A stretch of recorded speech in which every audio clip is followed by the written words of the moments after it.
Hello everyone and welcome back to Mr. Night Fear. I know many of you listen to these stories to help you fall asleep.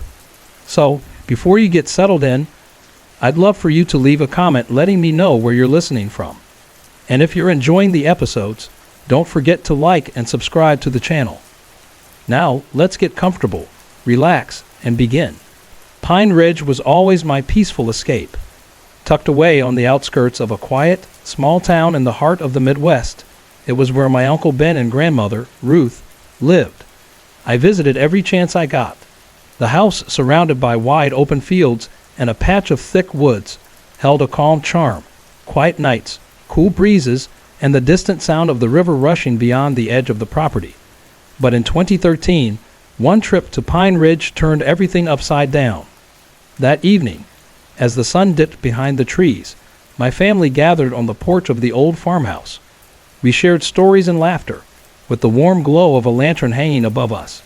But then, my uncle and cousins began telling ghost stories, each more terrifying than the last. Foolishly, I spoke up, wanting to show how brave I was. "I don't believe half of this," I said, laughing nervously. "I want to see something for myself." Big mistake. That night, after everyone had gone to bed, I drifted off into a deep sleep. I woke in a dream, running through the woods, pursued by a little girl whose face I couldn't see. Her footsteps echoed behind me, closer and closer, but when I turned around, there was nothing there. The next morning, my cousin Sarah, who shared the room with me, looked at me with wide eyes and said I had the same dream. But I woke up to find her, standing right at the foot of my bed. She was staring at me, her eyes wide open, never blinking. Later that evening, I woke up around 2 a.m., needing to use the bathroom. As I stepped outside, I froze. By the wooden stairs leading down to the yard stood a girl, around 10 or 12 years old. Her pale hand rested on the railing, but she had no legs. Her hair was braided into 2 long pigtails, and her gray-green eyes glowed faintly in the darkness, like hollowed-out sockets. My heart pounded in my chest as I slammed the door shut, refusing to step out again. The next morning, I hesitated but eventually told Sarah what I had seen. She gasped in shock. "That's the same girl.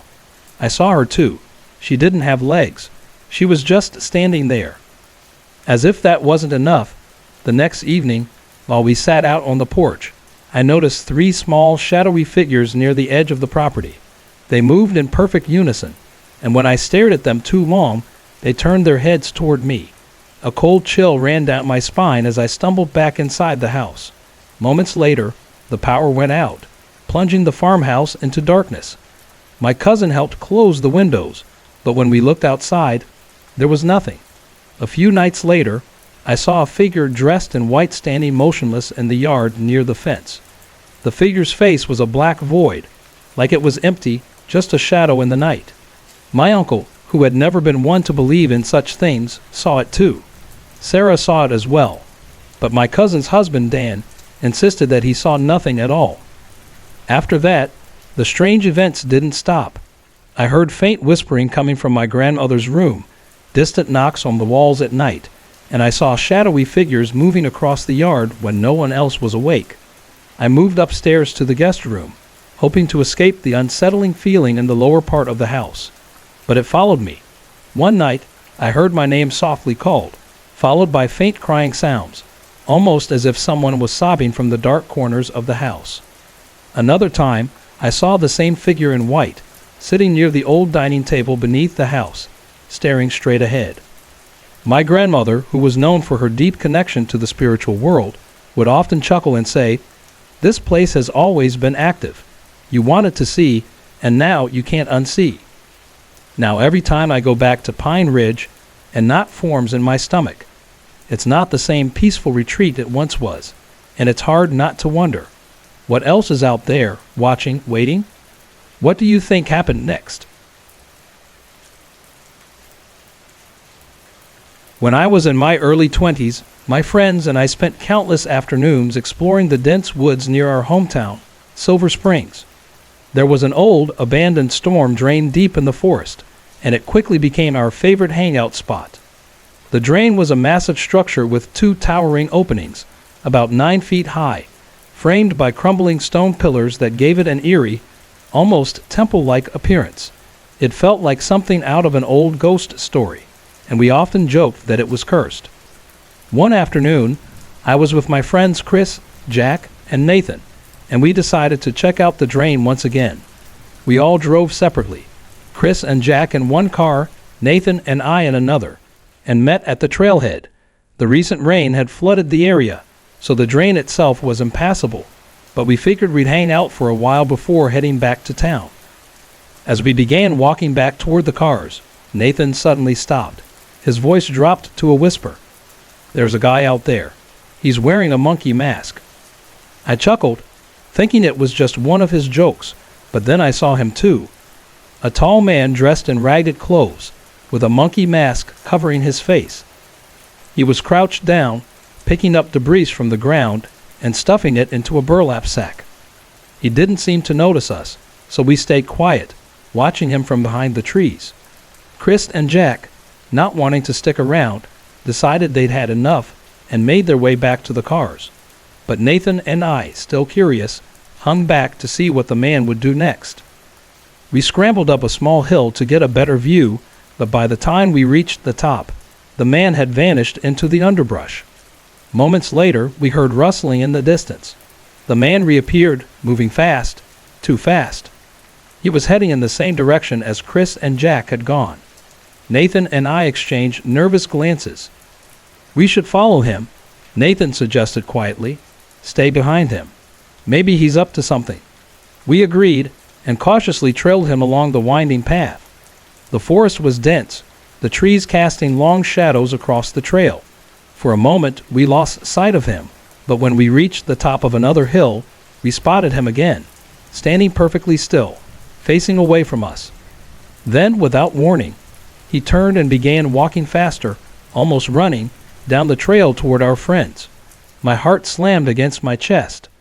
I grabbed my phone and dialed Chris's number. "Get to the car. Now," I urged.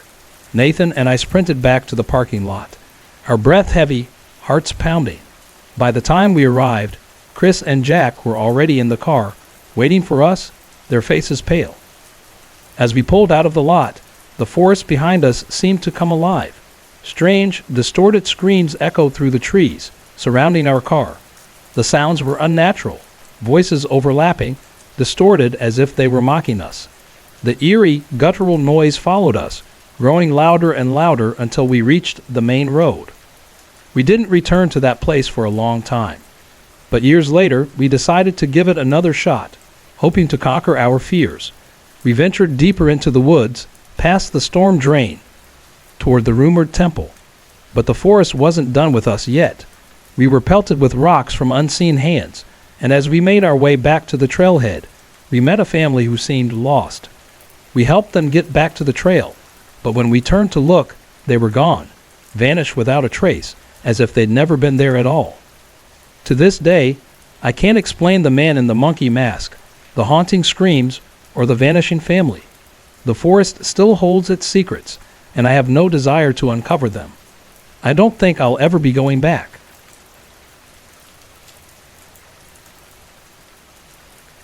It's September 3rd, and as the days pass, I find myself reflecting on something deeply personal. A dear friend of mine, let's call him Josh, passed away on August 16th. Josh wasn't just a friend. He was more like family. He was my godsister's husband and the father of my godchildren. He was also one of my closest friends, as well as Direx. He was only 31 years old. Josh had this smile that could light up a room, hence his nickname Sonny. I still remember the night he first met my godsister. She had come with Direk and me to a New Year's party, and it felt like there was something special between them right from the start. The very next day, Josh showed up at our office, where my godsister and I worked, with a rose in hand, and asked her out. I teased her, joking that he might be rushing things a little, but I could see how taken she was. From that moment, the four of us, me, Direk, my godsister, and Josh, became inseparable. We shared so many memories that brought us closer than most friends could ever be, but one thing stands out more than the rest: fishing. We spent endless days on the lake, lazy afternoons drinking beer, and nights under the stars, simply enjoying life. Those were the kind of moments you never forget. As some of you might know, Derek passed away in 2008, and it was one of the hardest things I've ever gone through. What made it even harder was that my godsister had just given birth to her son with Josh a week before Derek's accident. I can still remember showing Derek a picture of my godson before he passed away. He never got to meet him, but Josh was there for me through it all. I'll never forget when Josh told me I'd been chosen to be their children's godmother. It meant the world to me. Fast forward to April 2013, and Josh was diagnosed with liver cancer. By August, he was gone. My godsister, now a widow, was left to raise their 2 children, a son and a daughter, on her own. Losing Josh was devastating for all of us. The pain was unbearable. His funeral felt strangely familiar, almost like déjà vu. It felt too much like Derek's funeral. Same group of friends, same town, same cemetery. Josh is buried just a few feet away from Derek. I'll never forget the heaviness of that day. Since Josh's passing, I've been praying a lot, for him, for Derek, and for guidance. I often find myself asking Derek if he's seen Josh, if they're together, and if they know just how much I miss them. Sometimes, I even selfishly ask Derek to visit me in my dreams, just so I can feel close to him again. And somehow, he always does, especially when I pray hard enough. 2 nights ago, I had another dream about Derek. It started at his funeral, which didn't feel quite right. I saw him lying there in his coffin, but I knew in my heart he wasn't truly gone. I peeked at his face, and suddenly, he began rubbing his eyes, slowly waking up. He climbed out of the coffin like it was the most natural thing in the world and started hanging out with us, our circle of friends who had attended both his and Josh's funerals. He sat across from me, and a sense of pure joy filled me. Derek didn't speak. He didn't need to. He spoke to me through emotions now, and I could feel his thoughts as clearly as if he'd said them aloud. I was flooded with so many emotions at once. I thought to him, "I'm married now, but can you take me with you? I want to be where you are." He smiled at me, radiating peace, and I felt his response. "No, baby, you can't come with me. I'm always with you. You're never alone. You have to live your life fully." And then I noticed something strange. Around his neck was a white gold ring, a ring that used to belong to Josh. My godsister now wears that same ring around her neck. Derek never owned rings when he was alive, yet here he was, wearing 2 of Josh's rings on his left hand, just as Josh had worn them. I held his hand, laughing softly. "These rings are too big for you. Let me resize them." He just smiled. Derek stayed with me for what felt like hours. I could sense how much energy it took for him to be there with me, but he made it clear why he came. He wanted me to know 2 things. 1. Yes, I am with Josh. 2. You need to stop living in the past and start living for today. When I woke up, I felt a strange mixture of comfort and sadness. Losing both Derek and Josh has left a void that never really goes away, but I know they're together now, watching over us. They've given me so many beautiful memories, and I believe I'll see them again someday. Until then, I'll keep praying, keep loving, and try to live the life they would want me to live. It was late on a Friday evening, June 14, 2013, just after 10:00 p.m., when I saw something I can never forget, a solid black shadow figure standing about 4 feet tall. The house was quiet. My children were in their rooms, lost in their computer games, and our pets were with them. I'd been in my bedroom all evening, reading a book and unwinding, when I decided to go into the kitchen to grab a glass of water. The only lights still on were in my bedroom and my kids' rooms. As I walked through the dim dining room and into the pitch-black kitchen, I saw it. I was about 10 feet from the wall where the fridge, washer, dryer, and freezer sit, when suddenly a solid black shadow materialized.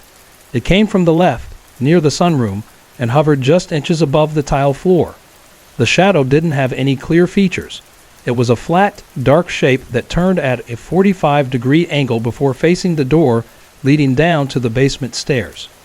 In the blink of an eye, it shot forward and vanished near the door. At that moment, I wasn't afraid, just stunned. I stood frozen, rubbing my eyes in disbelief, trying to process what I had just seen. The figure had no distinct facial features, but I could make out the outline of an arm, draped in something like a long sleeve. Its head wasn't round or defined. It had more of a triangular shape, like a cloth was draped over it. Whatever it was, it disappeared at the basement door. The layout of the kitchen only added to the strangeness. It sits at the heart of the house, surrounded by 3 walls. One wall holds a door to a small landing that connects to the garage and basement stairs. Another leads out to the sunroom, which overlooks our backyard garden.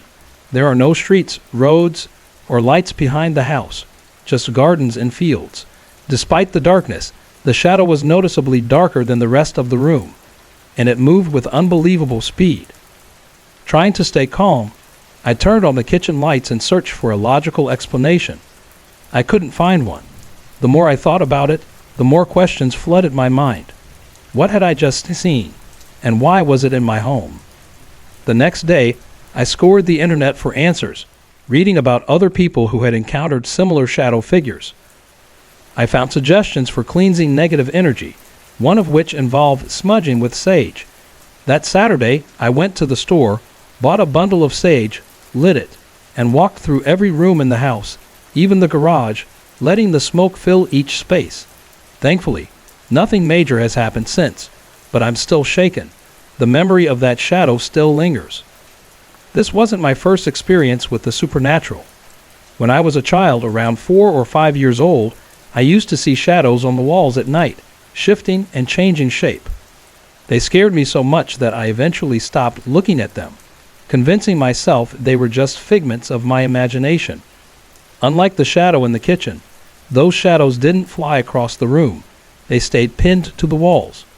Looking back, though, I realize now that I've had several paranormal encounters over the years. I've always used denial as a coping mechanism, avoiding anything remotely supernatural because it terrified me. I haven't told my kids about the shadow. I don't want to scare them, but my husband knows. We've decided to continue with the cleansing method we read about, hoping it will bring some protection. Still, since that night, I've been haunted by nightmares. Just this morning, I woke myself up screaming around 4:00 a.m. My heart was pounding, drenched in fear, but I couldn't remember what the dream was. Before this, I used to love sleeping in complete darkness. Even my ex-husband found it strange that I was so comfortable in a pitch-black room. Now I can't even walk down a dark hallway without a deep sense of unease creeping over me. While the more intense disturbances, like loud bangs, have stopped, we still hear faint movements throughout the house. Our cats, too, are acting strangely. They're jumping 2 feet into the air at the smallest sound or movement. I've had cats all my life, but I've never seen them this terrified. Whatever that shadow figure was, I hope and pray it doesn't escalate. I don't want to live in fear, but this experience has shaken me, leaving me questioning what could be lurking in the dark corners of my home.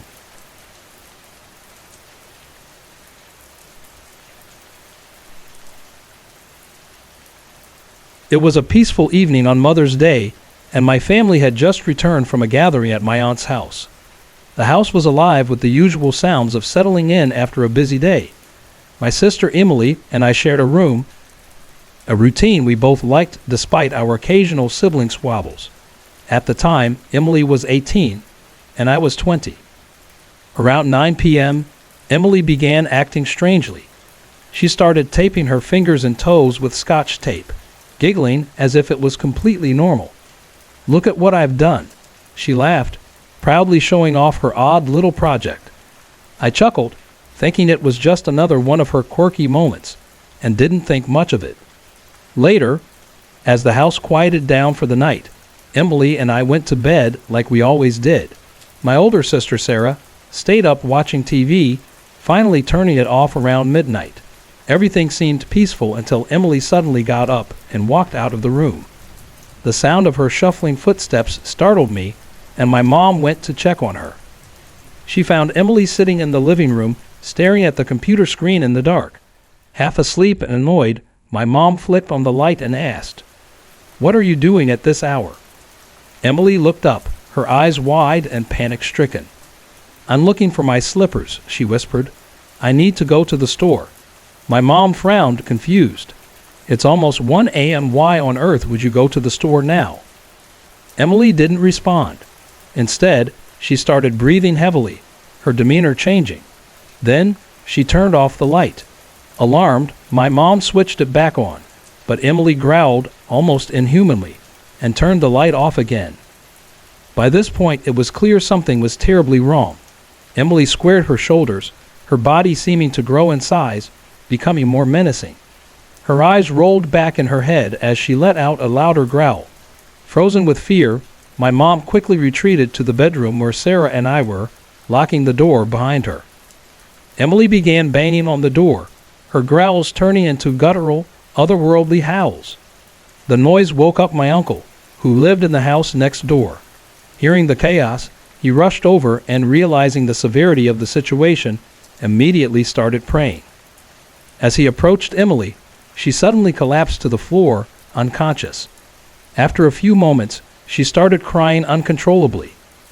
When she regained consciousness, she whispered, "My foot feels heavy.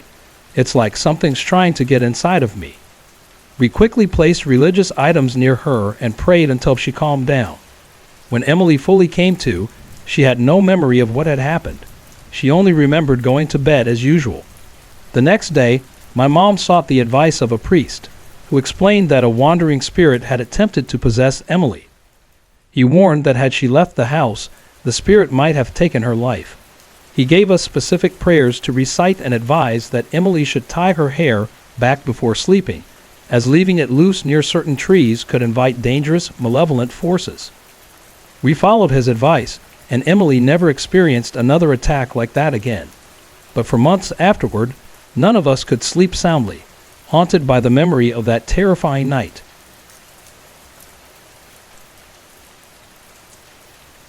When I was about 10, my dad and I went on one of our regular fishing trips to a canal just a few miles from our house. It was a typical day, nothing out of the ordinary. I set up the buckets while my dad readied his fishing net. Once he had everything in place, he cast the net into the water and began pulling it back toward the shore. But when he reeled it in, his face changed. His expression shifted to one of confusion and then fear, like something wasn't right. Caught in the net were 3 giant crabs. The smallest one had a shell that was at least 12 inches across, and its claws could have snapped through anything. They looked like the crabs we sometimes caught back in Florida, but these were massive, easily 4 times the size of the ones we usually saw.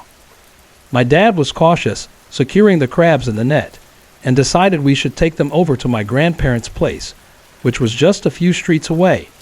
When we got there, he laid them out on the grass and called for my grandmother and aunt to come take a look. My aunt was the first to step outside. When she saw the crabs, she screamed, "Get those damn things out of here." At the sound of her voice, my grandmother came rushing over. She took one glance at the crabs and nearly passed out. "You need to let them go now," she said, her voice trembling with fear. I was completely confused. I asked them what was going on. My dad sighed deeply and started to explain. Years earlier, his grandfather, my great-grandfather, had a strange experience with a massive crab. He had been fishing off the coast of Florida when he caught a crab so big that no one believed it was real. Its shell stretched more than 16 inches across. He placed it in a sturdy woven basket and carried it home to show the family. But when he got home, something strange happened. Even though he had carried much heavier loads over much longer distances, he suddenly felt completely drained. He set the basket down and collapsed beside it. Then, out of nowhere, his body seized up, his back arched, his stomach twisted toward the sky, and his heels touched the back of his head.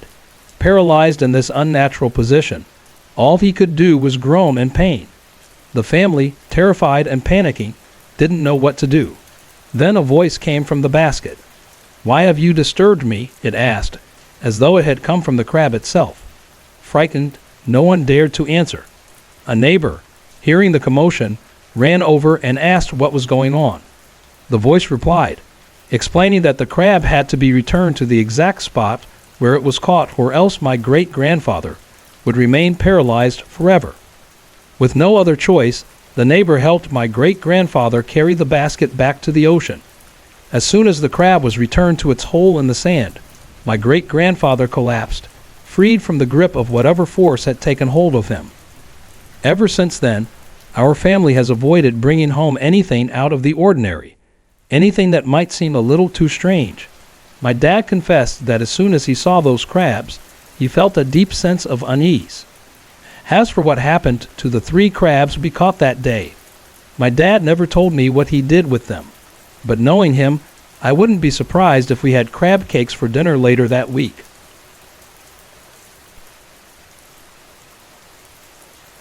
In the early 90s, I was stationed at Camp Pendleton in California, assigned to a small, somewhat secluded barracks.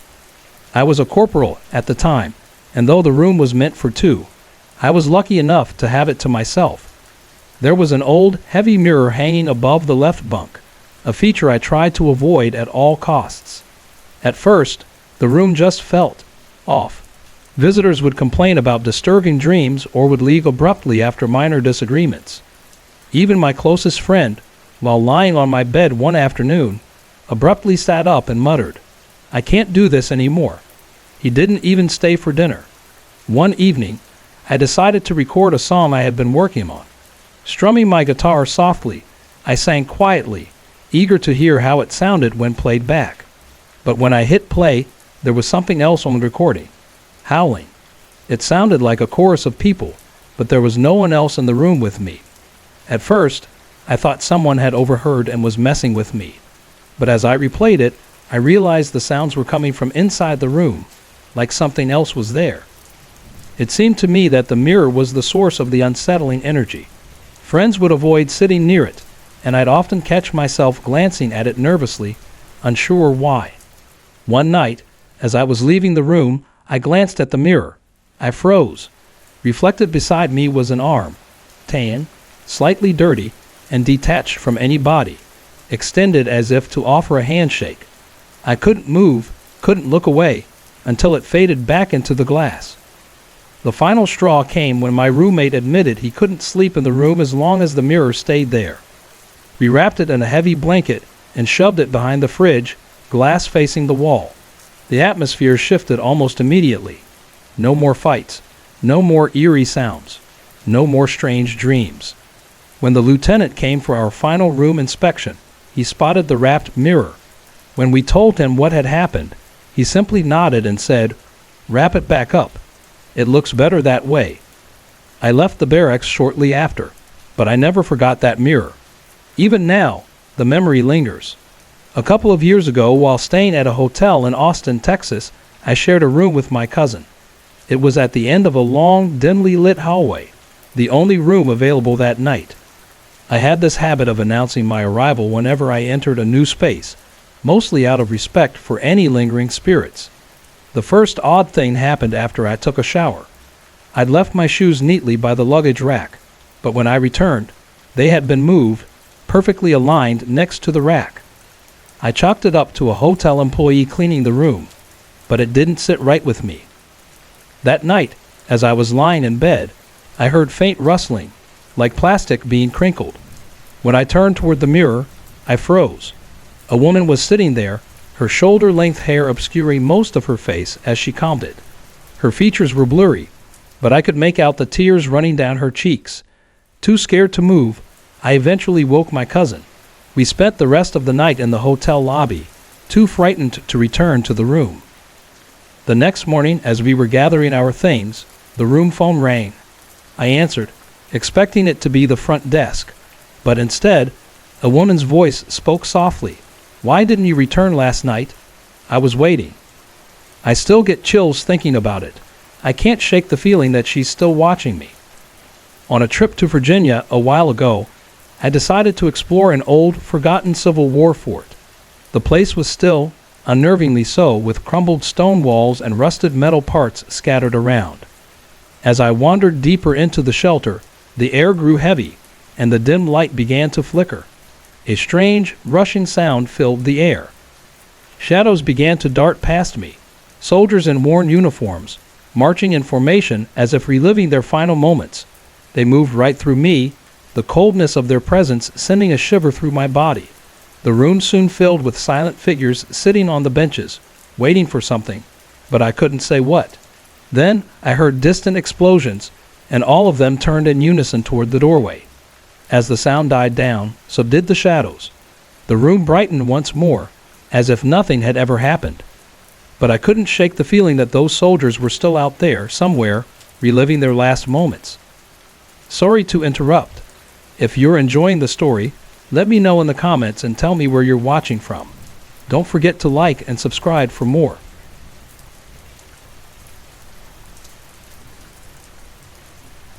It was New Year's Eve, and my girlfriend, Emily, and I were heading to my parents' house for the first time since we had started dating. We had planned to spend the evening there, as our trip had ended earlier than expected. The highway was quiet, stretching through miles of dark, empty road, with only a few scattered trees here and there. It felt like a scene from a horror movie, but we were both in good spirits, laughing and talking, enjoying the quiet of the night. But as the minutes passed, something didn't feel right. The car began to make strange clanking noises, and soon, I had no choice but to pull over to the side of the road. I stepped out, opened the hood, and found nothing amiss. But as I walked around the car, I saw the real issue. A completely flat tire. And of course, I didn't have a spare. Emily grew anxious, her grip tightening on her seatbelt as she glanced nervously at the dark trees on either side of us. I tried to reassure her, telling her it would be fine, and I called roadside assistance. They told me it would be at least 4 hours before they could get to us. With no other option, we decided to settle in for the long wait. We leaned back in the car, eating snacks and trying to distract ourselves, but the unsettling silence of the empty highway made time feel like it was crawling. Finally, headlights appeared in the distance, cutting through the dark. A car slowed down, then stopped behind us. A man stepped out, wearing a baseball cap and a weather jacket. He introduced himself as someone who worked with a company that helped stranded drivers. He didn't have the tools to fix our tire, but offered to drive us to a nearby repair shop. Emily hesitated, but we were both desperate and agreed, unsure of what else we could do. We climbed into his car, and as we started driving, he made small talk to ease the tension. But something about him felt off. Emily kept quiet, her hand clutching her purse, and I couldn't shake the uneasy feeling growing in my gut. The road became darker, lonelier, the trees more dense as we ventured farther off the main highway. Eventually, we pulled up to a dimly lit, run-down garage. A man with oily hair and stained clothes emerged, his posture hunched, giving off a strange, rough vibe. I felt a wave of dread wash over me. The stranger who had driven us there exchanged a few words with the greasy man, who then turned his attention to Emily. His eyes lingered on her for just a moment too long, and the comment he made about her sent chills down my spine. I didn't know why, but it felt wrong. My instincts screamed at me, warning me of something I couldn't see. I leaned in close to Emily and whispered, "If anything feels wrong, run." Before I could even process what was happening, the situation escalated. The first man grabbed Emily by the wrist, his grip tight, demanding we hand over our valuables. From behind, the greasy man emerged, brandishing a knife.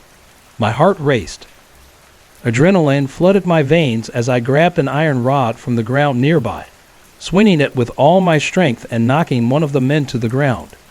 Emily found a wrench and threw it, giving us just enough time to escape. We bolted into the dense woods, our hearts pounding in our chests, the sounds of their shouts echoing behind us. We ducked behind thick bushes, barely daring to breathe as their footsteps grew fainter. Hours seemed to stretch on forever, but eventually, we made our way back to the highway, where the roadside assistance team had finally arrived.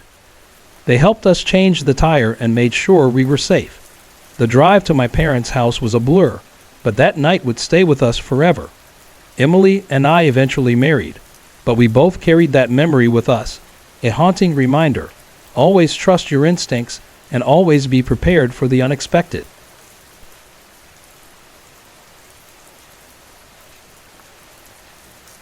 "10 years ago, my girlfriend, now my wife, and I decided to take a peaceful 2-day hiking trip to Pine Ridge National Park, a remote stretch of forest nestled in the Appalachian Mountains. We'd heard mixed stories about the park, how it was a haven for outdoor lovers, but also about the eerie disappearances that had plagued the area over the years. We didn't give much weight to those rumors, eager to escape the bustle of city life and enjoy the tranquility of nature. The first day of our hike was perfect. The towering oaks, meandering trails, and crisp autumn air made it feel like we had stepped into a different world entirely. But as the day wore on, something unsettling happened. As we rounded a bend, we noticed a man sitting on a large boulder ahead of us. He was dressed in a tattered white robe, an odd sight for someone out here in the middle of the woods. We nodded politely as we passed, but he didn't respond. His eyes were fixed on us, his face devoid of expression, sending a chill down my spine. "He gives me the creeps," my girlfriend whispered. I tried to reassure her, telling her we'd be fine. But deep down, I couldn't shake the feeling that something was off. The man had no hiking gear, no backpack, no water bottle, nothing that would suggest he was out here for the same reasons we were. Hours later, we stopped in a small clearing to eat. The peaceful setting was a much-needed break until my girlfriend suddenly grabbed my arm, her voice trembling. "Look!" She pointed, and my heart sank. Standing at the edge of the clearing was the man in the white robe, staring at us from a distance, his gaze cold and unblinking. How had he gotten there? We hadn't seen or heard anyone else on the trail. Panic set in as I packed up our things. "Let's go," I whispered. We rushed back to the main trail, my girlfriend shaking as she struggled to hold back tears. By the time we reached our car, the sun had dipped behind the horizon, and shadows stretched long across the forest. Neither of us looked back. We drove away, desperate to put as much distance as possible between us and that strange, silent man. Years later, I returned to Pine Ridge with my son Dave for a father-son trip. We camped near the same spot, and for a while, everything felt peaceful. But then, as Dave was practicing with a small rifle, he suddenly froze, his finger pointing into the trees. "Dad, who's that man?" I froze in place. "What man?" "The man in white. He's sitting by that tree." I looked, but there was no one there. Dave insisted, his voice eerily calm. A chill ran down my spine as memories of that day years ago came rushing back. We packed up and left immediately, not even daring to stay for another minute. Later, I found out that the remains of a man matching the description of the one we had seen had been discovered in the park. He had gone missing over a decade ago. To this day, I still don't know what Dave saw, but I'm certain I'll never return to those woods. Some mysteries, it seems, are better left unsolved.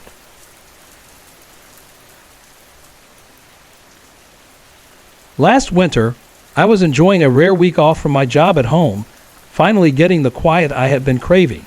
Living alone in a small town in Ohio had its perks, especially when I was able to relax without anyone interrupting me. On the second day of my break, I was curled up on the couch with a warm cup of tea, watching TV, when I heard footsteps on the porch. I figured it was just the mailman, though something didn't sit right.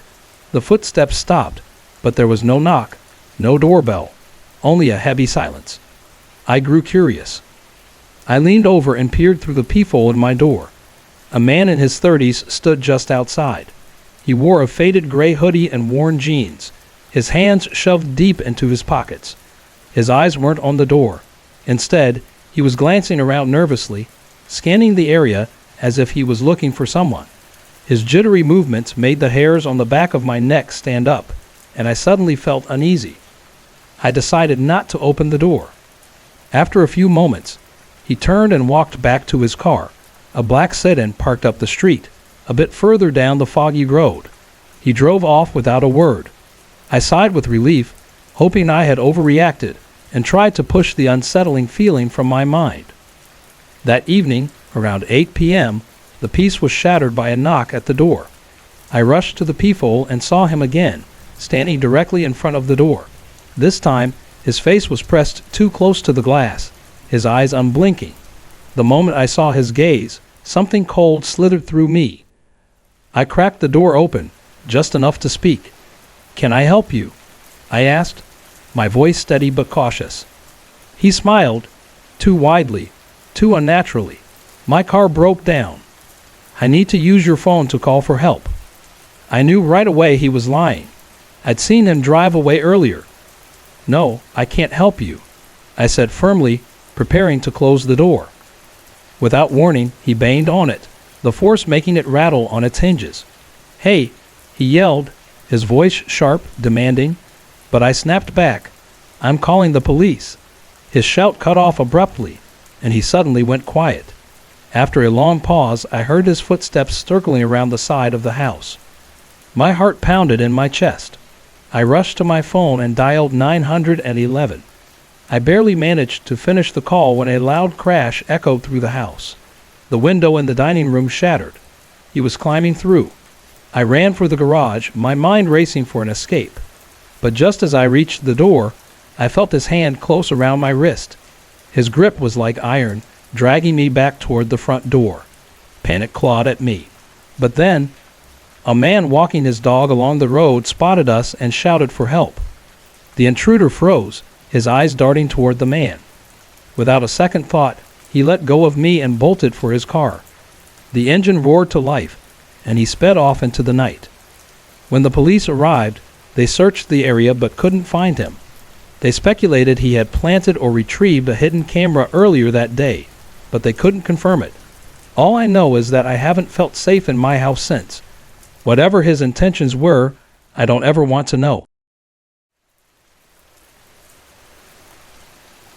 It all started at my in-laws' house, which had always felt like a second home to me.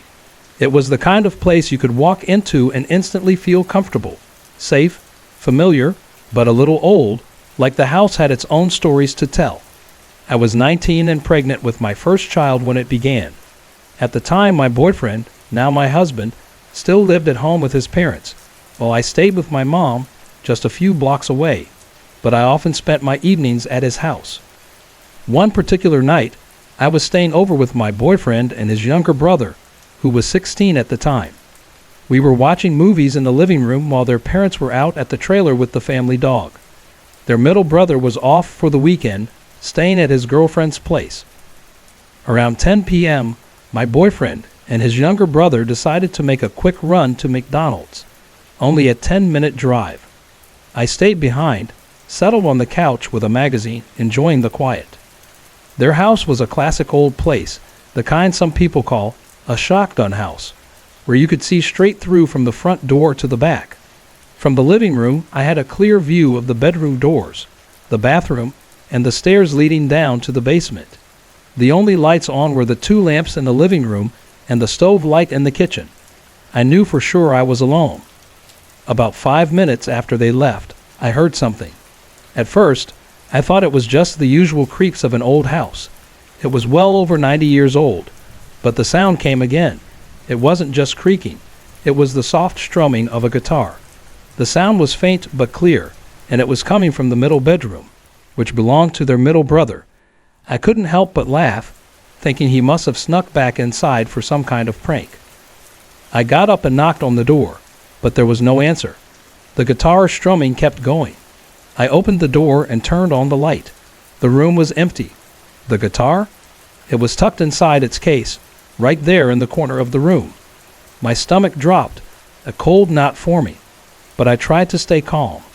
There had to be a reasonable explanation. I turned off the light and closed the door. But the strumming didn't stop. Determined, I checked every other room, the bedrooms, the bathroom, even the basement. Nothing. I called my boyfriend to ask if someone might have left behind a phone or something, maybe with a guitar ringtone. There was silence on the other end before he finally told me to sit tight. They were almost home. By the time they returned, I had every light in the house on, and I was curled up on the couch. That night, they admitted that strange things sometimes happened in their house, but they reassured me that it wasn't anything harmful, just playful.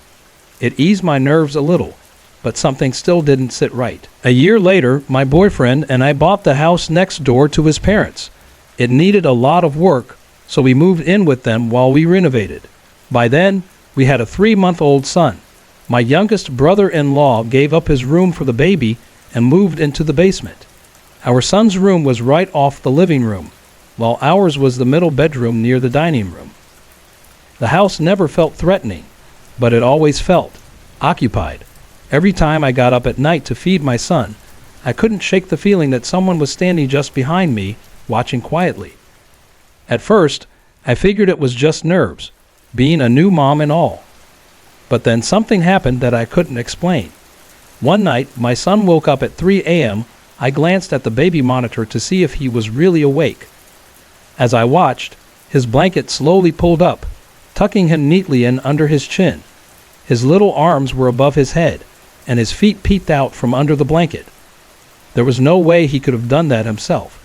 My heart pounded as I rushed to his room. Just as I reached the door, I heard a soft hush, hush, hush from inside. I threw open the door, expecting to find someone, maybe my mother-in-law, but the room was empty. That wasn't the last time it happened.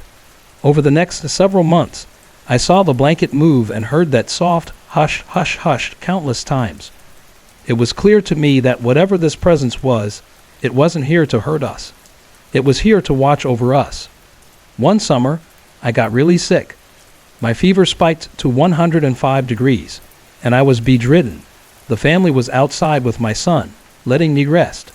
I remember lying in bed, half asleep, when I felt the mattress shift, as if someone sat down beside me. A cool touch brushed my forehead, and I heard that familiar hush, hush, hush, followed by a whisper, "Sleep."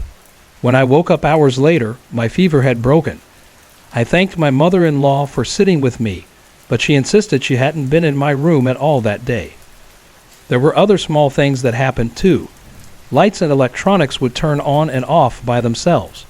Objects would go missing, then reappear in the strangest places. The shower in the basement always felt unsettling, like someone was just standing outside the curtain. One time, my brother-in-law told me he slept on the couch because he saw a shadow standing just beyond the glow of his lamp. Even after we moved into our own house, we still felt that same protective presence, especially when my son was sick. It was as though the spirit never really left us. It was still there, watching over him. Years later, we've all grown used to the strange happenings in my in-laws' home. We still laugh about the guitar incident, though it's clear that whatever shares their home isn't just a playful trickster. It's something much more. Something, a quiet guardian.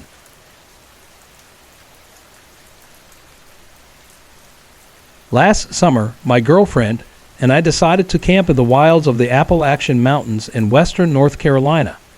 We had always enjoyed the peace of the outdoors, particularly in places where civilization felt far away. The Appalachian Trail, winding through the dense woods and rugged terrain, seemed perfect for what we were seeking, an isolated and serene spot to spend the night. We planned to hike 15 miles to a secluded shelter, stay overnight, and return the next day. The drive to the trailhead was calm, with nothing out of the ordinary, except for a brief encounter with two men standing near an old truck, their Confederate flag visible in the rear window. They just stared at us as we passed, their expressions unreadable. We made light of it, chuckling nervously, and continued on our journey.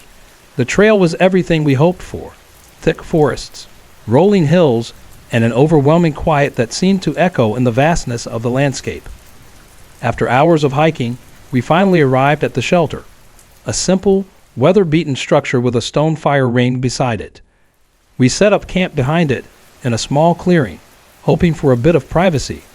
As the sun dipped below the horizon, we cooked dinner and prepared to settle in. The night sky was a blanket of stars. As the fire dwindled, my girlfriend, who was usually anxious about camping in isolated places, started to feel uneasy. This time, though, I felt it too. The forest felt too still, the kind of silence that presses into your bones, making you second-guess everything. At midnight, we were jolted awake by a sound, a steady, rhythmic knocking, like two logs striking each other. It was too deliberate to be an animal. I felt my pulse quicken as we lay there, straining to listen. Then we heard something else. Voices. They were low and indistinct, but there was no mistaking their human quality. They were too far to make out what was being said, but they were close enough to crawl up my spine and make the hairs on my neck stand on end. We lay there, frozen, barely breathing. The voices faded after a while, but the stillness of the night was oppressive. Neither of us could sleep. The quiet felt wrong now, like the woods were holding their breath. When the first light of dawn crept over the trees, we packed up in a hurry and made our way back to the shelter. But something wasn't right. We stopped dead in our tracks when we saw it.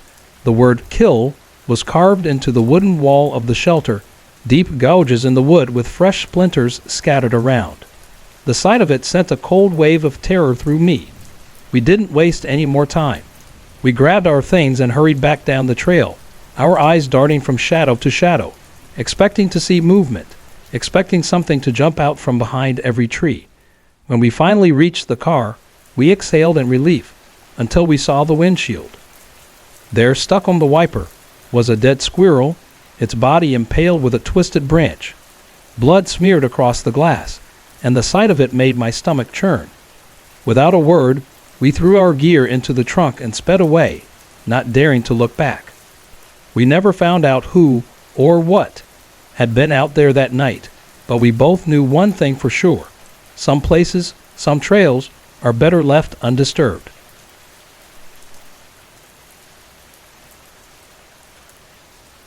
It was a cold, biting winter night when my car broke down on a lonely stretch of highway in the middle of nowhere. With no cell service and the temperature dropping quickly, I had no choice but to resort to hitchhiking. After what felt like forever, a massive truck finally pulled over. The driver, a weathered man in his 50s with hollow, dead eyes, motioned for me to get in. The heat in the cab was a welcome relief, but the air was thick with the stench of stale cigarette smoke and something foul, something I couldn't quite place. The man barely said a word, and I focused on the low hum of the engine, trying to settle my nerves as we drove through the snowstorm. The snow was coming down harder now, and soon the road disappeared beneath a thick, white blanket. Then, without warning, the driver turned onto a narrow, unmarked path. My stomach tightened with unease. "Where are we headed?" I asked, my voice shaky. "Shortcut," he grunted, his voice like gravel.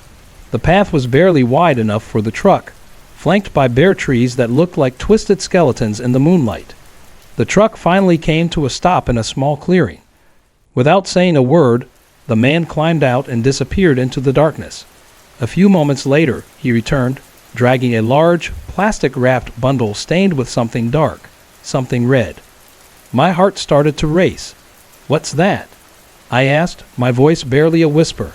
He didn't respond. Instead, he handed me a shovel. "Dig," he ordered, his tone cold and emotionless. A wave of panic washed over me. My hand trembled as I dropped the shovel and bolted, my legs heavy in the deep snow. Every step felt like I was running through molasses, but I kept going, driven by pure fear. Behind me, I heard his boots crunching through the snow as he yelled and gave chase. I pushed harder, my breath coming in sharp, frozen bursts. Suddenly, the glow of headlights pierced the darkness. A car was approaching. I threw my arms out, waving frantically, and the car skidded to a halt. The driver pulled me inside just as the man in the truck was almost upon us. I didn't dare look back. As the car sped away, I glanced out the window. The truck was gone, swallowed by the thick forest. At the police station, I gave my statement, but without a license plate or any concrete evidence, there was nothing they could do. I still don't know what was in that package, but I'll never forget the haunting emptiness in the truck driver's eyes. Sometimes I wonder if he's still out there.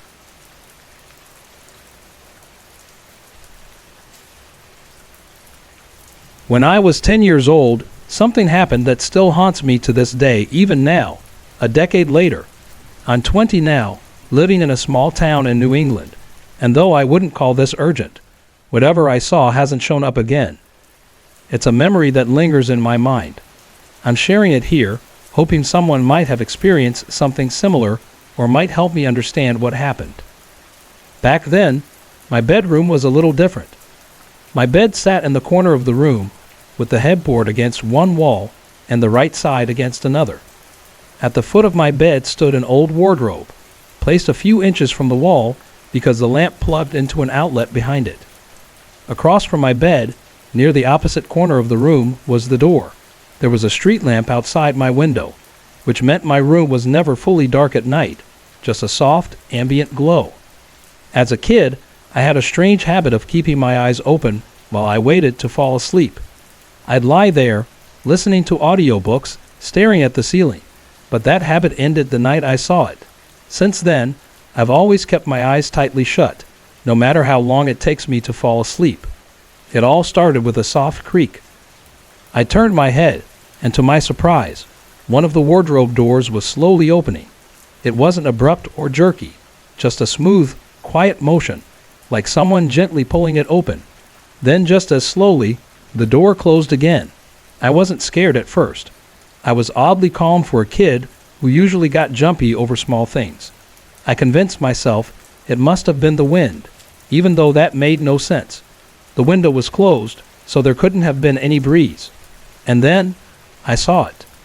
In the narrow space between the wardrobe and the wall, a face appeared. It wasn't human. Its skin was green, its eyes glowed a bright, unsettling red, and its lips were thick and bright red, twisted into a menacing grin. The face was smooth and round, its body thin and spindly, with long, bony arms. It looked humanoid, but in a way that felt entirely wrong. For a moment, I just stared, frozen in place. Then, when it grinned at me, I bolted. I ran out of my room and straight down to the basement, where my dad was working on a project. I told him what I saw, but when he came upstairs to check, he found nothing. He said it was just a nightmare and sent me back to bed. But I know it wasn't a dream. There are 3 reasons why I'm sure of that. First, I had poor vision at the time, though I didn't wear glasses to bed. Without them, things were a little blurry, and that's exactly how the creature appeared, visible but slightly out of focus. No dream I've ever had has looked that way, with everything a little hazy but still distinct. Second, I didn't wake up. Whenever I have a nightmare, I always wake up in a daze, taking a moment to realize that it wasn't real. But this time, I saw the creature. I ran, and I stayed fully awake the entire time. Finally, I was listening to an audiobook that night, one of the Wayside School stories. The audio played without interruption through the whole experience. In dreams, sounds always distort or fade away, but the audiobook kept going, clear as day. To this day, I haven't been able to bring myself to listen to that book again. I never saw the creature again, but for the next year, I was plagued by nightmares about it. Even now, I can't explain what happened. Was it just my imagination, or something else entirely? I'm not sure, but I'd love to hear your thoughts. Have you ever experienced something like this? Even if you think I'm overthinking it, I'd still appreciate hearing your perspective. It all began when I was just 5 years old. Now, at nearly 29, I find myself often revisiting those childhood memories. Over the years, I've heard people tell me, it was just a bad dream, or you're just making up stories for attention. For a long time, I doubted myself. Could it really have been just my imagination? Was everything I saw and felt just a figment of my youthful mind? But the truth is, it wasn't. What I experienced was something far beyond bad dreams or an attention-seeking child. It was real, terrifying, and completely undeniable. As a child, I had no idea what was happening. I couldn't understand why I was able to sense things and see things that no one else seemed to notice. Most of what I encountered felt negative, even hostile, leaving me confused and deeply afraid. I wanted so badly to believe my mom when she told me it was all in my head, but it wasn't. I saw things. I felt hands on me in the dark, heard whispers when no one was around. Doors opened slowly, then slammed shut without any reason, and I was the one blamed. Shadows slithered out of closets or crawled up from the basement. Sometimes, I even heard my name called from the basement, beckoning me to come down. I lost count of how many times blankets were yanked off me often with such force that it would leave me lying frozen, too scared to move. My parents never believed me. They thought I was being dramatic, and I eventually gave up trying to explain. For me, it was like living in a constant nightmare. I felt utterly alone, terrified of the dark, and honestly, I still do. One of my first memories of these experiences happened during a sleepover at a friend's house when I was 5. The house was an old, sprawling Victorian mansion, sitting atop a hill on Crestview Lane. It was beautiful, but the moment I laid eyes on it, a wave of unease swept over me. There was something about it that just didn't feel right. I almost cried as I climbed out of the car, but I convinced myself it was just nerves. That night, after our moms went out, my friend's older brother was tasked with watching over us. My friend, excited to show me her room, led me up to the attic, where she had a loft bedroom. But as soon as we reached the top of the stairs, I felt a wave of fear unlike anything I had ever known. I froze in place and asked her, "Don't you feel that?" She looked at me, puzzled, and said, "Feel what?" I tried to dismiss the feeling and followed her inside. As we played, the sense of dread grew stronger. It felt like something was watching me, and every time I glanced at the attic door across the hallway, it seemed darker and more oppressive. I began to cry, unable to explain the fear that was consuming me. My friend tried to comfort me, but she didn't understand. She didn't feel what I felt. When it was time to go to bed, I begged to sleep downstairs, but no one listened. So I climbed into bed beside my friend, insisting on sleeping against the wall. I spent hours staring at that attic door, hearing faint whispers and feeling a deep, suffocating sadness that wouldn't leave me. At midnight, the whispers grew louder. Then I heard it, crying. It sounded like an elderly woman sobbing uncontrollably. The sound came from the attic, and I froze. My friend, unaware, slept soundly beside me. I wanted to scream, but I couldn't move. And then, the attic door creaked open, slowly, as though something was coming out. That's when I saw her. A woman, old and battered, crawled out of the attic. Her body was bloody, and she sobbed as she dragged herself toward me. When she reached my side, she looked into my eyes with such sorrow that it broke me. "Help me," she begged in a voice that was barely a whisper. "You must help me." She reached out, her cold, strong grip seizing my arm. That was all it took. I screamed. My friend woke up, turned on the light, and the woman was gone. I tried to explain what happened, but my friend just shook her head. "It was a bad dream," she said, dismissing me. Still shaken, I convinced her to go downstairs with me, and we slept on the couch for the rest of the night. The next morning at breakfast, my mom noticed bruises on my arm. They looked like large fingerprints, too big to belong to a child. She asked if we'd been playing too rough, but I stayed silent. Later, when I tried to explain, she dismissed it. "It was just a nightmare, honey. Stop imagining things." I wish it had just been a nightmare. But the bruises were real, and the encounters didn't stop there. Over the years, I've had countless experiences with spirits, some seeking help, others just lingering, watching. One man, always dressed in a black suit, has followed me since I was 6. He never says a word. He just watches with a cold, unsettling smile. Sometimes I wake up with 3 distinct scratches, something I've learned is a bad omen. Despite everything, I've come to accept that spirits are drawn to me. Most of them aren't harmful. They just want to be heard. Even if they look terrifying, they're often just lost souls, seeking peace. So, if you ever feel a presence or hear a whisper in the dark, try to stay calm. You never know who or what might need your help, and even if you can't help, your kindness and effort might mean the world to them. Hey everyone, I put a lot of effort and heart into creating these videos just for you. If you're enjoying the content, I'd love to hear from you. Drop a quick comment below and let me know where you're watching from and what time it is for you right now. Your support means the world to me, and it keeps me motivated to bring more awesome videos your way.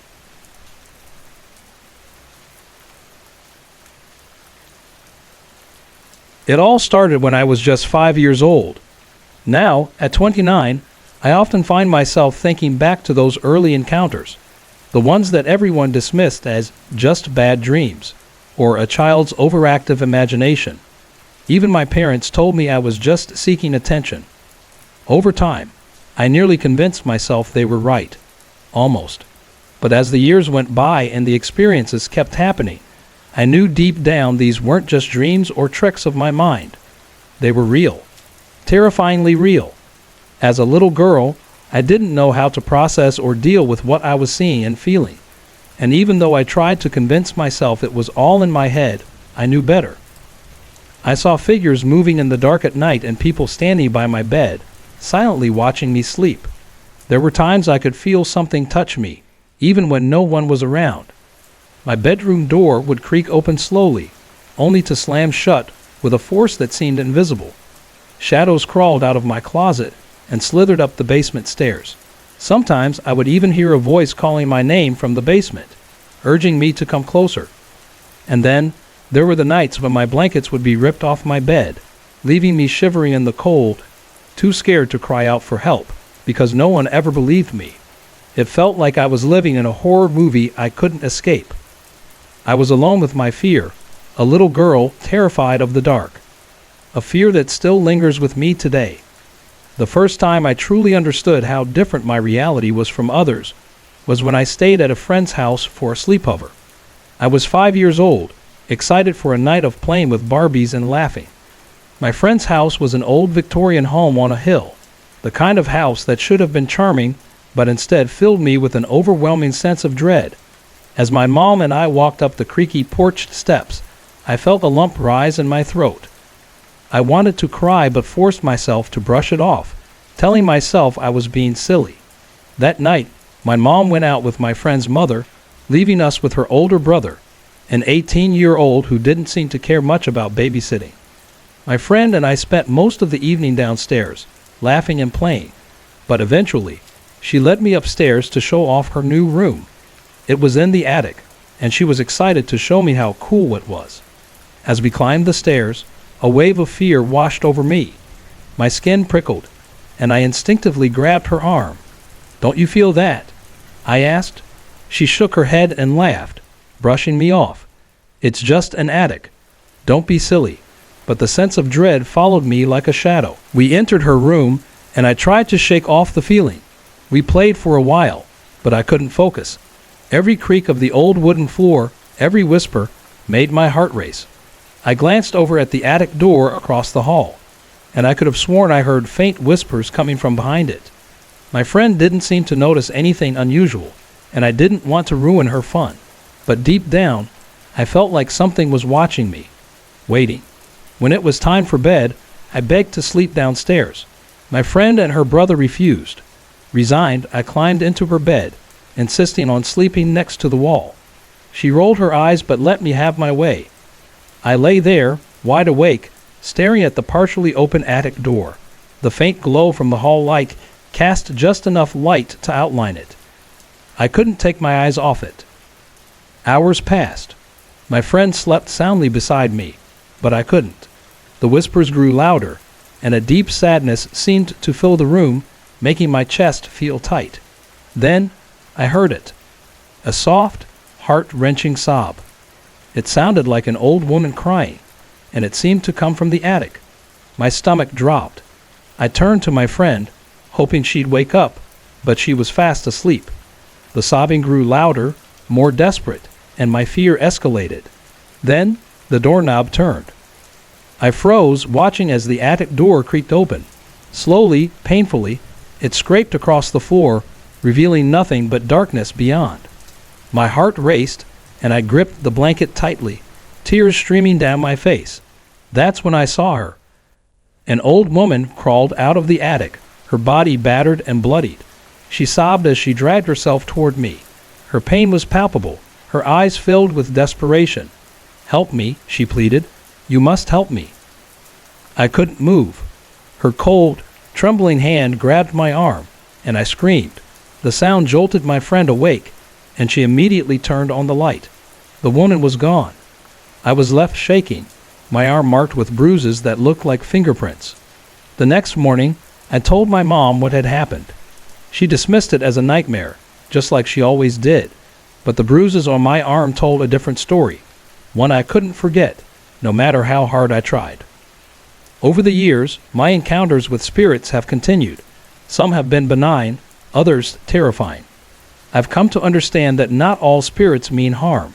Many are lost, searching for someone to hear them, to help them. Even the scariest ones often carry a sadness that's impossible to ignore.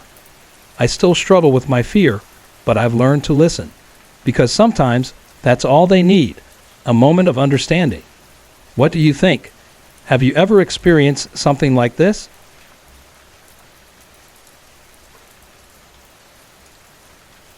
When I look back on my childhood, there are many things I can't quite remember. Faces blur, names fade, and so many details slip away with time. But at 50, one memory stands out as clearly as ever. My years in the small town of Pine Hollow, a place that still feels like home in some strange, inexplicable way. Though I can't recall the names of neighbors, classmates, or teachers, the house we lived in until I was 10 is etched in my mind like a photograph. That old house, perched at the end of a quiet street, was the setting of some of the creepiest experiences I've ever had, even more unsettling than my visits to my grandmother's house, which comes in at a close second. One memory, in particular, sticks with me after all these years. It happened on a hot summer day, and the woman at the center of it became a haunting figure in my mind. The town called her Crazy Mary, a nickname that stuck because of her unpredictable nature. Back then, we didn't know any better, and my siblings and I would mock her behind her back, just like the rest of the kids in Pine Hollow. Looking back, I cringe at how we treated her. Mary didn't come to our house often, but she often spent time with our neighbor, Old Man Denty. Denty was a recluse who lived alone in a rusty trailer at the end of our block. The town used to say he was the first person in Pine Hollow to own a car, though by the time I came around, that car was long gone. His trailer was a run-down relic, and most days he sat in his tattered lawn chair in the front yard, chewing tobacco, never moving except to spit. The only visitors he got were Mary and the occasional friendly wave from my parents. Otherwise, he kept to himself. Mary was different. She scared me. Loud, always disheveled, and with a harsh demeanor, she wasn't someone we would have invited over. Once she even accused my little brother of stealing a dime, calling the cops on him. The whole thing was absurd, but it left a bad taste in our mouths. Looking back, I realize now that I was more afraid of her than I ever admitted, and yet that day, the last time I saw her, was the moment everything changed. It was the summer of 1971, and I was 8 years old. My sister Denise had just turned 7. We were playing outside in the shade of a giant oak tree, perched on a concrete cistern in our yard. From where we sat, I could see the old railroad tracks that ran parallel to the road next to our house. Just beyond them sat my grandmother's house. The tracks were close enough that they almost ran through her driveway. Nothing ever happened there, unless we were the ones causing the trouble. That's why it was so strange when I looked up and saw a woman standing on the tracks, watching us. She wore a long white dress, so immaculate it looked out of place for this quiet little town. Her hair was neatly styled, and she had a serene, almost otherworldly look about her. I couldn't understand why she was standing there, on the tracks, all alone. She didn't look like anyone from Pine Hollow, and for a moment, I wondered if she'd come from the nearby church, but it wasn't Sunday. Curiosity got the best of me, so I pointed her out to Denise. "Look, there's a lady on the tracks." Denise turned her head just as the woman spoke, calling out, "Hi, girls. How are you today?" Her voice was calm, friendly, but there was something unsettling about it. Something I couldn't place. I knew that voice. It was unmistakable. "That's Crazy Mary," I whispered. But it couldn't be.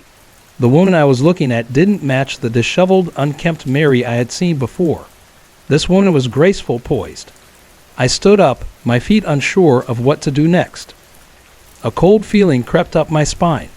Mary, if it was even her, didn't belong here, dressed like that. Before I could move, I turned back to glance at her one last time. Her smile remained gentle, but there was something in her eyes that made my heart ache. It was Mary, without a doubt. I turned to Denise and said, "I'm going to tell Mom." As we hurried inside, the woman's voice followed us, still soft and warm. "Goodbye, girls. It was nice seeing you." I didn't respond, and neither did Denise. We just kept walking, too unsettled to look back. Inside, I rushed to my mom. "Mom, Crazy Mary's on the tracks. She's all dressed up like she went to a wedding. You need to come see." But my mom wasn't interested. "It's not Mary," she said firmly. I was insistent. "I know it was her. I heard her voice." But Mom wouldn't have it. She walked outside with me, determined to prove me wrong. But when we reached the tracks, the woman was gone. "See, I told you," my mom said, turning to head back inside. Her words didn't sit right with me, and I followed her, my frustration growing. It was her. I know it was. Finally, my mom stopped and said something that still echoes in my mind. "Shelley, it couldn't have been Mary. She died a few days ago in a fire at the old general store. She started it with a cigarette. They couldn't save her." The shock hit me like a punch to the gut. I didn't want to believe it. I had just seen Mary, heard her voice. But the truth sunk in, and as the weight of her death settled over me, something I didn't expect came over me. Sadness. For the first time, I saw her not as the crazy Mary everyone had talked about, but as a person who had struggled with her demons. Over the years, I've thought about that day by the tracks. I don't know if she was a ghost or if something else was at play, but I do know one thing for sure. Mary wanted to show me that she was more than what others had made her out to be. That day, she changed me. She made me realize that everyone has a story, and it's not always what it seems. I'm 16 years old, and I'm Catholic. What I'm about to share is serious and honest. This isn't something I'm making up for attention. For context, I live on an old farm. The farmhouse is nearly 200 years old, and it's where most of the strange things have happened. Ever since I was about 6, I believe I've been able to see spirits. At first, I wasn't sure what was going on. It was confusing, but certain moments are so vivid in my memory that I've come to believe they were real. The first experience I remember is still crystal clear. One night I woke up, got out of bed, and walked down the hall. When I reached the top of the stairs, I saw her. A woman, middle-aged, standing there. She was wearing a big, old-fashioned dress, something you might imagine from the 1800s. I froze, too scared to move. She didn't do anything threatening. She just looked at me, gave a polite curtsy, and then walked calmly down the stairs. That moment was terrifying, but as I got older, I started thinking about things differently. Now, I believe that if the spirits are kind or neutral, they can't hurt me. Sometimes, it's even fascinating, like catching a glimpse of something beyond this world. One of the other encounters I vividly remember took place in the kitchen. I walked in and saw a man sitting at the end of the table. He was wearing an old black and white suit, glasses perched on his nose, reading the newspaper. When I walked in, he glanced up at me, and then just went back to reading, like nothing was out of the ordinary. It didn't scare me as much as it surprised me, because I recognized him. It was my dad's uncle, who passed away years ago. My dad once told me that his uncle used to sit in that exact spot when he was alive. Most of the experiences have been peaceful, but there have been a few that really shook me. One night, a woman came into my room. At first, I thought it was my mom, but then I saw her hair. It was soaked and hung down over her face. She was limping, and something about her was just off. I screamed, and my real mom came running in. By the time she got there, the figure had disappeared. Another time, I looked out my door and saw someone sitting on the floor in the hall. They were dressed in a long black robe, like a monk. I shut my eyes tight, hoping they'd go away, and eventually fell asleep. The figure didn't come closer, but the feeling of being watched was overwhelming. For a long time, I tried to convince myself I was imagining it, or maybe I was just dreaming. But then one day, I saw a woman standing near me, and I decided I'd prove it wasn't real. I walked right through her. The moment I did, a coldness washed over me, and goosebumps spread all over my body. It was then I knew it was real. There's no way to deny what I was feeling. Over the years, I've seen more spirits. Some were just quick glimpses, while others lingered long enough for me to really take them in. There was a man hammering a wall while wearing a hat, a little boy sitting in my hallway with his legs crossed, and a girl dancing with a mask covering her face. I've seen a policewoman blowing a whistle, a man in a wheelchair rolling up the lane, cats moving through the house, and even strange things like a dress appearing on the wall. Sometimes it's just a man sitting silently in a corner, watching. This list is only the beginning of what I've experienced. I've never tried to talk to them or interact. Part of me is still scared, even after all these years. My mom believes me, which helps me feel less alone in this. But my dad, he thinks it's all in my head. He says I'm being silly. I still wonder if I'm crazy or if I'm just imagining everything. But when I think back to how real those moments felt, the cold, the details, the way they just seemed so natural, it's hard to ignore. What do you think? Could these really be spirits? Or am I just imagining it all?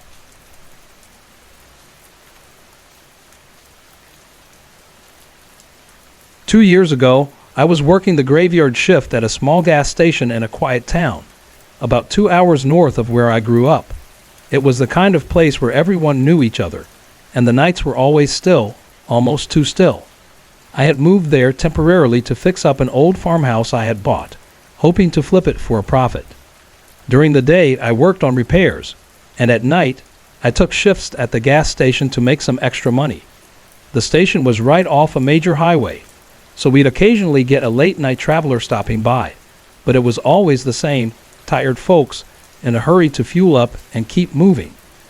I had seen a few odd characters, but nothing that ever really rattled me. By 1 a.m., the station was usually dead quiet, and I'd start looking for ways to pass the time, like cleaning or restocking the shelves. One night, I was working my usual 9 p.m. to 5 a.m. shift. The evening had started off busier than usual, but by 1 a.m., things quieted down. After mopping the floors, I sat back behind the counter, ready for a slow stretch until morning. Then I noticed headlights pulling into the lot, a plain black sedan. At first, it seemed like just another car, but as it got closer, I saw something odd. The car didn't have any license plates, not even temporary tags. That small detail made my stomach tighten. The car rolled slowly around the back of the building, disappearing out of view. I waited for the driver to come inside, but minutes passed. 5, then 10, and nothing. Just as I was trying to convince myself they were probably just resting in their car, the door to the station swung open. A man walked in. He was tall, probably well over 6 feet, and unnervingly thin, almost like a shadow of a person. He was wearing a black hoodie and gray cargo pants, both neat but somehow off. His pale skin and long, emotionless face made my skin crawl immediately. His dark eyes locked onto mine as soon as he stepped in, and I swear it felt like he was looking through me. He didn't speak.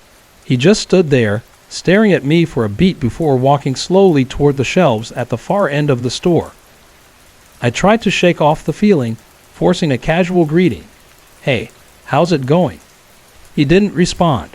Instead, he meandered through the aisles like he was studying the walls, not even glancing at the items on the shelves. He moved almost robotically, and I couldn't shake the feeling that something was terribly wrong. I kept an eye on him while pretending to tidy up the counter. After a few minutes, he disappeared into the restroom at the back of the store.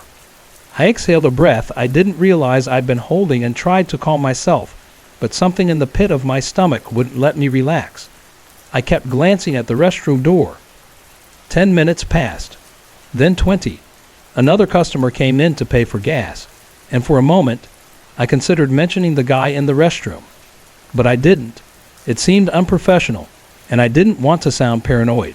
The customer paid and left, and the place fell silent again. By now, 30 minutes had passed, and the man still hadn't come out. My unease turned into full-blown anxiety. What was he doing in there? Finally, I grabbed a flashlight and decided to check. Walking toward the restroom, my heart was racing with every step. When I reached the door, I hesitated, feeling the oppressive silence on the other side. I pushed the door open slowly. It was pitch dark inside. The lights, which I was sure I'd left on earlier, were off. I flicked the switch, but nothing happened. I swallowed hard, pulled out my phone, and turned on the flashlight. The beam cut through the darkness, revealing the first stall empty. I moved to the second stall, shining the light toward the floor. My stomach dropped. A pair of legs. He was crouched down. Slowly, I raised the light, my hand trembling. The beam hit his face. He was peering over the top of the stall, his head tilted slightly, grinning. But it wasn't a normal grin. His mouth stretched too wide, unnaturally wide, like his face had been pulled into an awful, mocking smile. His unblinking eyes stayed locked on mine. For a moment, I froze. Then panic took over. I stumbled back, nearly dropping my phone, and bolted out of the restroom. My heart hammered in my chest like it might explode. I slammed the door shut behind me, backing away, gasping for breath. There was no way I was going back in there. For the rest of my shift, I couldn't shake the feeling of being watched. Every noise made me jump. When my coworker, Matt, came in around 4 a.m., I told him everything. I half expected him to laugh it off, but instead he frowned and grabbed a flashlight. "Let's check it out," he said. I didn't want to go back, but I also didn't want him to go alone. We opened the restroom door together. The lights were back on, and the stalls were empty. There was no sign the man had ever been there. No footprints, no trace of him at all. It was like he'd never existed.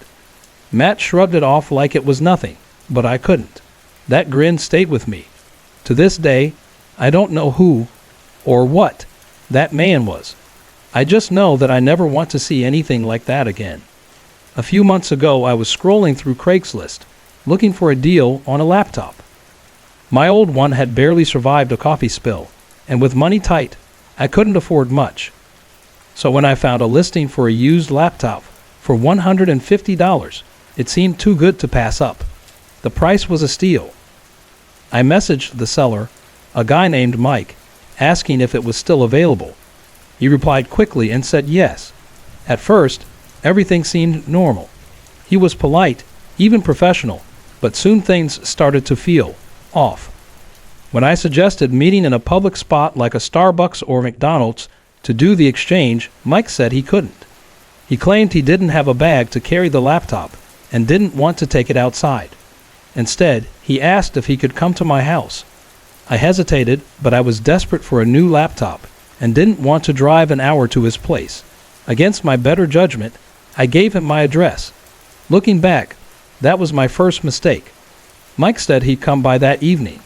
It was still early afternoon, so I asked if he could come sooner, but he said he was busy and couldn't make it until later. Something about his response didn't sit right with me, but I brushed it off, thinking maybe he had work or something else going on. By 9 p.m., Mike still hadn't shown up. He hadn't sent any updates. I texted him, asking if he was still coming. His reply was short. "Yeah, soon." That was it. No explanation, no estimate. My gut told me something was wrong, but I tried to ignore it. Another hour passed. Then my phone buzzed again. This time, the message was even stranger. "Come outside." I glanced out the window, expecting to see a car in the driveway or parked nearby, but there was nothing. The driveway was empty, and the streetlights barely lit up the road. My stomach dropped. I texted him back, asking where he was, but he didn't reply. The message showed as read, though. That's when my unease turned to panic. I quickly closed all the blinds and locked the front door, securing the chain latch. Time seemed to slow. I tried to convince myself he was just running late. Then the doorbell rang. My heart nearly stopped. I froze, staring at the door.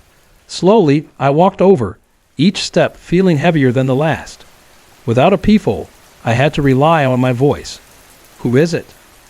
I called out, trying to sound calm, even though my voice shook. "It's Mike," a man replied. His tone was unnervingly calm.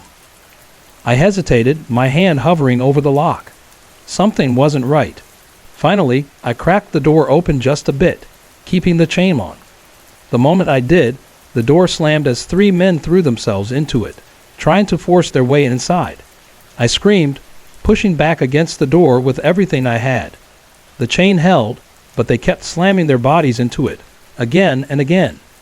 My heart pounded so hard, I thought I might faint.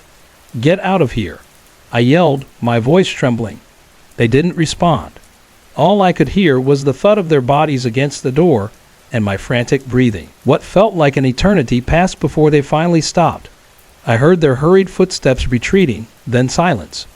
Trembling, I stayed pressed against the door, trying to catch my breath, trying to process what had just happened. I needed to call the cops. But before I could even grab my phone, I heard the back door handle jiggling. My blood ran cold. I turned and saw him through the glass. It was Mike. He looked just like his profile picture, but now something was terribly off. His face was stretched into an unnatural grin, his eyes staring at me with a cold intensity. "The cops are on their way," I shouted, hoping to scare him off. He didn't flinch. Instead, he slammed his fist against the glass so hard that the window shook. I stumbled back, my hands shaking so much I almost dropped my phone. Finally, after what felt like hours, he turned and disappeared into the darkness. I dialed 911, my voice barely above a whisper as I explained what had happened. The dispatcher assured me the police were on their way. I locked myself in my bedroom, every creak and groan of the house making me jump. I kept checking the windows, half expecting to see Mike or one of the men standing outside. The wait felt endless, but finally, flashing red and blue lights illuminated my street. The officers searched the area but found nothing. I showed them Mike's profile and our messages, but when they tried to look him up, his Facebook profile was gone, completely deleted. It was like he had vanished. The police assured me they'd keep an eye on the neighborhood, but that didn't ease my nerves. I spent the rest of the night replaying everything in my head, questioning every decision I had made. Over the next few days, I couldn't shake the paranoia. Every time I left the house, I kept glancing over my shoulder. At night, I double-checked every lock and kept a flashlight by my bed. Even though the cops were patrolling the area, I still didn't feel safe. Weeks passed, and while the fear started to fade, it never really left. I deleted my Facebook and stopped using Craigslist altogether. The memory of Mike's twisted grin still haunted me. Even now, I wonder what would have happened if the chain on the door hadn't held or if I hadn't locked the back door in time. Some questions, I guess, are better left unanswered. All I know for sure is that I'll never trust an online deal again. Some risks just aren't worth taking. Sorry to interrupt. If you're enjoying the story, let me know in the comments and tell me where you're watching from. Don't forget to like and subscribe for more. When I was 8 years old, my mom, little sister, and I went on one of our usual road trips across Montana. Our family lived all over the state, so long drives had become second nature to us. It felt like we spent more time on the road than anywhere else, visiting relatives or exploring new places. My mom loved the open, wide roads, and we were always along for the ride. Now that I think about it, I can't quite recall exactly where we were headed that day. The roads all blurred together after a while, but I can still picture how Montana stretched out ahead of us, endless fields and rolling hills under an open sky. The highways seemed to go on forever, with only the occasional rundown gas station or tiny town to break up the scenery. That day, we had been driving for what felt like an eternity when my little sister started begging for a snack. She had this obsession with those tiny wax bottles filled with juice and wouldn't stop asking until my mom finally agreed to stop. My mom, always patient, made a quick U-turn and took us back to a small gas station we had passed a few miles back. As we pulled into the lot, I noticed an old red and white truck ahead of us. It looked weathered, like it had been on the road just as long as we had, maybe even longer.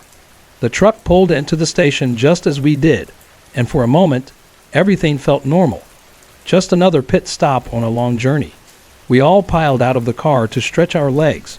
It felt good to get out of the cramped space and walk around for a bit. My sister headed inside with my mom to grab snacks while I stayed outside by the car, taking in the cool, crisp air. Everything seemed calm, peaceful even. The only sound was the soft hum of the gas pumps as they clicked away. There weren't many cars around, and the station itself was quiet, with only a couple of other customers. After we fueled up and grabbed the snacks, we got back in the car and continued our drive. For a while, everything seemed completely normal. My mom drove, my sister happily snacking in the backseat, and I stared out the window, watching the miles of fields pass by. But then my mom's voice broke the silence. She glanced in the rearview mirror, her face going from relaxed to tense. "Is that the same truck behind us?" she asked, her tone unusually serious. Curious, I turned around to look. Sure enough, that same red and white truck was now trailing behind us. At first, I thought it was just a coincidence. It wasn't unusual for vehicles to share the same stretch of highway for a while. But my mom's eyes stayed locked on the rearview mirror, and I noticed her grip on the steering wheel had tightened. I didn't understand why she was suddenly so uneasy, but I could feel her tension start to spread through me. The quiet in the car felt heavier now, almost suffocating. The truck kept its distance for a while, just a few car lengths behind us. But then, it started to speed up. It would tailgate us for a bit, then pull back, only to do it all over again. At first, I thought it was just another random car, but something about the way it moved felt intentional, like a game. But it wasn't a game I wanted to play. My mom's eyes never left the rearview mirror, her expression more serious with each passing minute. Her knuckles were white as she gripped the wheel. The truck wasn't trying to pass us, but it wasn't falling back either. It just stayed there, keeping pace, no matter how fast or slow my mom drove. The highway stretched ahead of us, empty and quiet. Up ahead, I spotted another gas station on the horizon. For a brief moment, I thought my mom was going to pull in. She must have been thinking the same thing because she turned to us, her voice calm but firm. "I'm going to pull into this station," she said. "When I do, act like I'm getting out, but you two stay in the car. Don't open the doors. Just stay in your seats, okay?" I didn't understand why she sounded so serious, but my sister and I nodded. My mom was always the calm one, the one who could keep it together no matter the situation. But this time, there was something in her voice, something sharp that made my stomach twist. We pulled into the gas station, and the air felt thick with tension. The truck followed us in, stopping at the pump right behind us. The driver got out, and I could immediately tell something was wrong. He was a large man, his movements stiff and deliberate, and the way he walked toward the pump made my skin crawl. He didn't look at us at first. Instead, he popped the hood of his truck, pretending to work on the engine. His back was turned to us, and I couldn't see exactly what he was doing, but it seemed like he was just stalling, doing nothing of real importance. The hair on the back of my neck stood up. It didn't feel like a normal stop at all. His movements were stiff, like he was killing time rather than fixing anything. My mom kept the car running, her eyes shifting back and forth between us and the man. I could feel the tension in the air, and I wanted to speak up, but I knew it was better to stay quiet. Then, without warning, my mom slammed the door shut. The sound startled both my sister and me. She revved the engine and peeled out of the gas station so fast that I could hear the tires screeching against the pavement. I spun around in my seat, my eyes locked on the man. He looked stunned for a second, his head snapping up. When he saw us speeding away, he slammed the hood of his old truck shut, even though we hadn't been working on it for long. My heart started racing. I had never seen my mom drive like that. She wasn't speeding out of excitement. She was panicked, and it was clear we needed to get out of there fast. The highway ahead of us curved sharply to the left, but just before the curve, there was a small side road that veered right. It led to what looked like a deserted lot. Without a second thought, my mom swung the wheel hard, and we skidded off the highway, parking behind a small, weathered building where we were hidden from view. It felt like something out of a movie, hiding from prying eyes, waiting for someone to pass by. I could hear my breath in the car, quick and shallow, as we sat there in the dark, the engine still running. No one spoke. My sister stayed quiet in the back seat, and I couldn't bring myself to look at her. I was frozen in place, too scared to move. We waited, watching the empty road ahead,